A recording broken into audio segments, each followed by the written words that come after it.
Hey, what's up guys? Welcome back to the channel. I hope you guys are excited as I am today. I am this close to having the E36 done. Last video, you guys seen that I cut and welded and seam sealed like the wheel arches for the over fenders on the rear, cut the front, got them on and all that stuff. Well, I've been a little busy. Ta-da! I know I haven't been filming much and you guys probably wanted to see some of the progress, but I promise you it wasn't that much. I did a bunch of body work on the hood, got that thing pretty straight. This door, if you guys recall, it had like a big crease in it and it was into the intrusion bar and the door was ripped, so I beat it out, welded it, put some filler on it to make it somewhat decent. Didn't bother doing anything with this quarter because, well, actually I did. I knocked it out about ½ inch. But the over goes on it, and that's the reason we did over, is because this quarter was really bad. But it's seam sealed, it's all arched, everything. I primed the car, I blocked the car, I DA'd the car. So the chassis is not 100%. It's probably like 90%, 85, 90%, which is more than what I was going to originally do because it's a drift car and it's gonna get banged up. I plan on it getting banged up. I just wanted it presentable. So that's where we're at. I disassembled it, took the front and rear bumpers off, mirrors, side molding, side skirts, blah, blah, blah, so on and so forth. But it's coming together. It's somewhat one color now. I did get some goodies for it. We got some headlights. So I got a set of the depots. They are glass headlights. They do have broken tabs, but I'm going to take the ones that I have and plastic weld the tabs on so my corner light sits in. But worst case, I can just zip tie the corner lights in. But these are nice. I also picked up a set of headers and a Y pipe for this because, as you guys know, the exhausts, the cats were stolen on it when I got it from Chris. So I picked up headers, Y pipe. It's like 2 to 1. And that way I can put a flange on it and just build an exhaust. So I'm going to put a flange on it and build an exhaust so I can drive it around and not die from the noise or the exhaust fumes coming into the cab. So it's going to be pretty cool. So there's an event going on. I can't really talk about much, but there is an event going on that this car could attend, and it might still attend. So I hit up one of my buddies hit me up. I was helping him try to find a car. Trevor from Motion Auto, actually, and he's looking for an E36 for an upcoming event. And he was on the fence about a couple, wasn't able to find one, or is still looking actually. But I told him worst case scenario, like he can take my car to that event, just put a hydro and an angle kit on it or something, and like he can take this car and go beat it up. So that might still happen. If it does, cool. If it doesn't, cool. Like my car's not going to be completely destroyed when I get it back. But he would take care of it anyways. I know he would. But if that goes through, the car will be going to this event. If it doesn't, I'm going to still continue on with the process of painting it. So in today's episode, what you guys are going to see is me cleaning up the shop, getting all this shit cleaned up because it's a disaster in here from working on this thing. Get that out, clean the shop, get the paint booth set up, because if I don't hear something back about this going to that event by tomorrow, I'm going to spray the car. So what I need to do today is get the car out, clean the shop. I also have a bunch of parts scattered about that I'm working on, but I still have to do body work and prime all of this stuff and get it prepped for paint. And I also have to do body work on the front and rear bumper.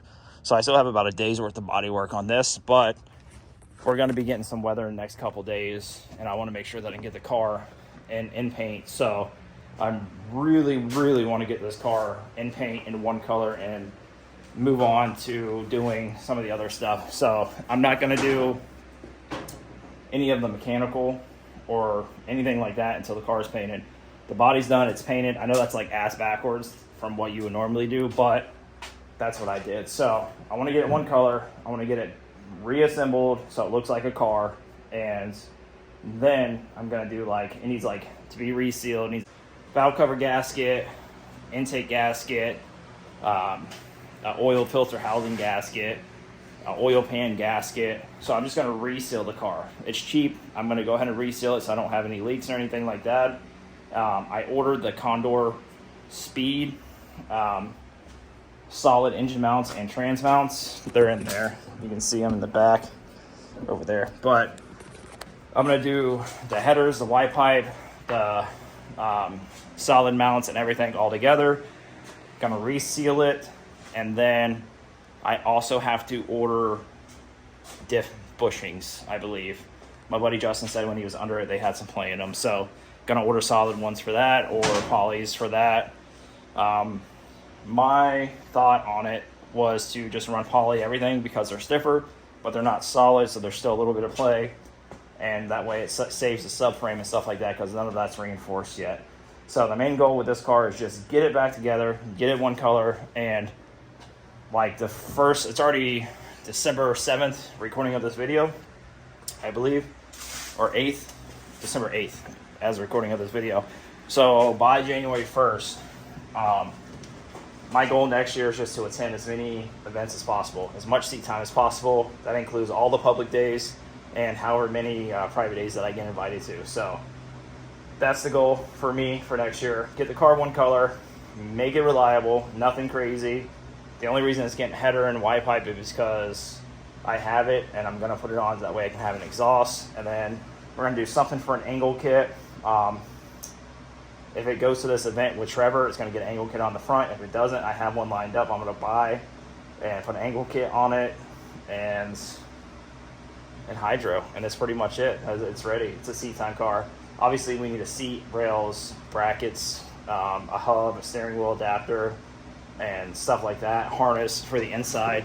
And I do want to cage the car, but obviously that's not going to come for a little while. I wanted to do it right away, but cages are just so expensive. So I'm probably going to order the cage for this. It's like $1,900 or something like that. So that's probably going to go in this eventually, but I do want to get it all back together and a complete on the outside, and then I'll worry about the inside after. So if you're interested, hang out with me. I'm going to get this thing ready for paint.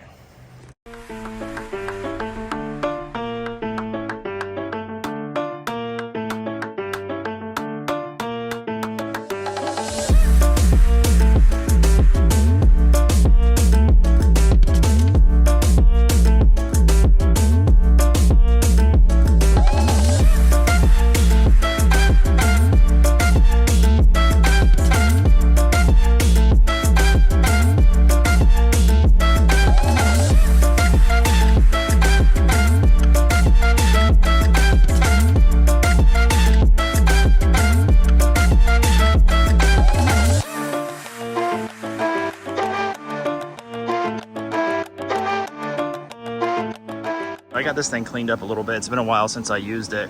It's kind of like mildewy, so I'm gonna have to spray some bleach or something on it and get all this cleaned up. I get asked all the time if these things are like worth it or not, like the inflatable paint booths.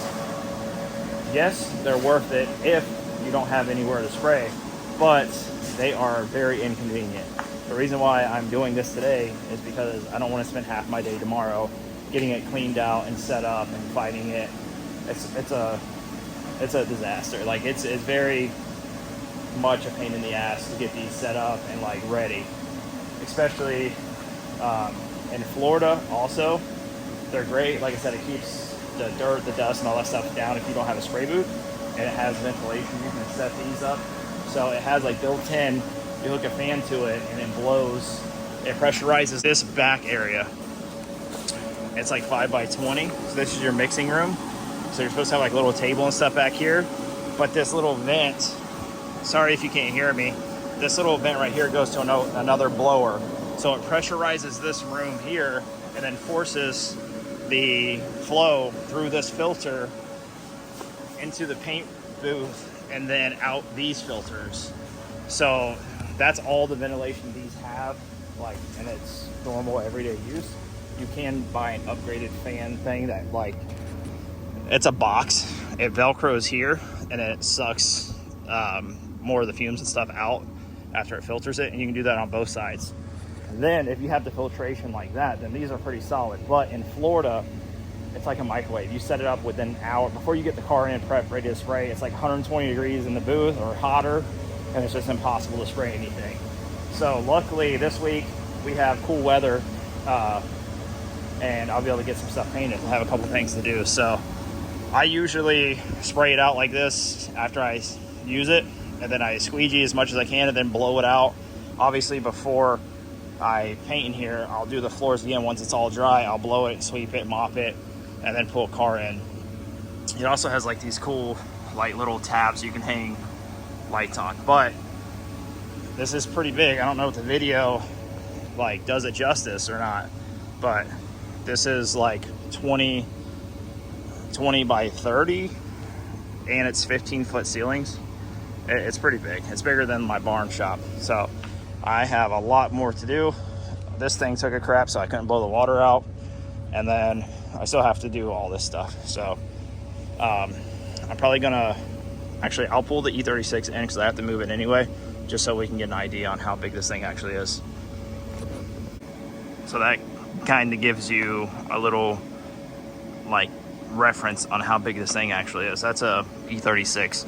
It's huge. It's very big, and it's such a pain in the ass to like unfold it, blow it up. It likes to like suck in on itself. You have to pull it out. But like I said, if you need somewhere to spray and you don't have access to a paint booth, it's solid. Like, it does the job. So, but like I said, usually like I'll blow all this out and mop it and all that stuff before I paint. But you can literally walk. You have plenty of room to do anything and everything you need to do, and some. Like, it's fine. It's bigger than a normal paint booth usually. So, and you get to see the car like actually ready for paint. The door, like I said, if you guys recall, you go back in the videos, it was into the intrusion bar here and it was torn, so I beat it out, welded it, filled it. I fixed the lower where all the Bondo was coming off down there, if you guys recall. Rust repair, a couple dents in the trunk, rust repair over here. I wasn't going to, but I ended up doing it anyway. So fix that corner as well. Didn't really do anything under the fender besides seam seal, and then I fixed this door. This whole door was the same. And then the roof, all of the paint and the clear coat was coming off the roof, so it was all stripped down, etched, and then primed. This was good, and then the hood was junk. So ended up fixing that and came out pretty good. Like I said, car is probably like 85-90% bodywork wise, but it is a drift car, and that is all I'm willing to do to it. So now I'm going to clean up the shop a little bit so I can do the bodywork and stuff on the overs. There's a couple spots I need to fix, a couple cracks. I have to trim out the gas door a little bit more, and then these need to be primed. The mirrors need to be primed. Everything needs to be primed. And then this stuff is mangled, but it's salvageable, I believe. So it was like literally in the junk pile, or the scrap pile from Chris's E36. It's torn. Like, I don't know. It's gonna be a handful. Like, it's not gonna be perfect, but it's a M3 bumper, and I don't feel like spending 150 bucks on one. So I'm gonna fix it. I'm gonna use it. Same with this one. It is cracked multiple spots. I'm gonna plastic weld it, and we're gonna use it. So let's get to cleaning out the shop.